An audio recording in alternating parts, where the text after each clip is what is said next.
Ndugu zangu, Tanzania imebarikiwa na vivutio mbalimbali vikubwa vya kiutalii, kuanzia bahari, fukwe, jua, mito, milima, maziwa, misitu na mbuga za wanyamapori, maeneo ya urithi wa kihistoria na maeneo mengine mbalimbali ya kiutalii, kihistoria na urithi wa mambo ya kale. TANAPA imekuwa mstari wa mbele katika uhifadhi wa mazingira ya tunu zetu hizi,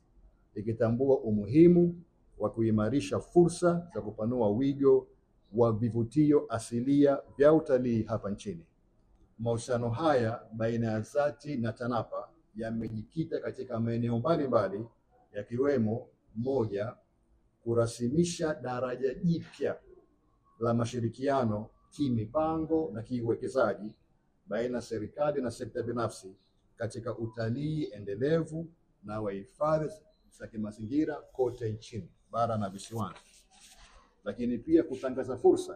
kama mwenyekiti alivyosema za kiutalii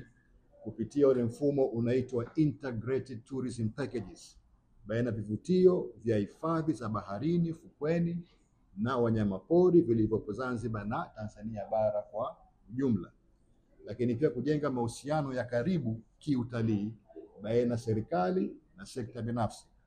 kubadilishana taarifa mbalimbali za kukuza utalii wa pamoja na endelevu baina ya serikali na sekta binafsi, hususan baina ya TANAPA na ZATI.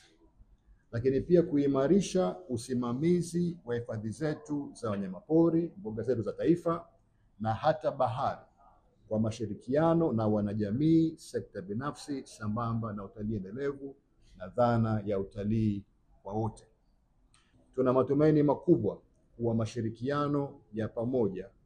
kama haya yatatuwezesha kwa pamoja kufanikisha utekelezaji wa hata mashirikiano hii kwa moyo wa kiuzalendo, uadilifu na usimamizi wa pamoja.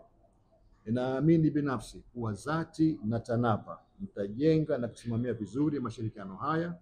kwa kuzingatia misingi bora na zaidi za utalii endelevu, na kwamba sisi sote kama wadau, kuanzia Wizara ya Utalii na Mambo ya Kale na idara zake pamoja na Kamisheni ya Utalii na Mamlaka ya Uhifadhi na Uendeshaji wa Mikongwe na wadau wengine wote, tutashirikiana kwa pamoja kwa kila hatua pamoja na ZATI na TANAPA, tukijenga utaratibu wa uwazi na wajibikaji katika utekelezaji wa MOU hii. Ndugu zangu, nichukue fursa hii kwa dhati kabisa, naomba nirejee tena kwa dhati kabisa kuwapongeza sana viongozi wetu wakuu wa kitaifa,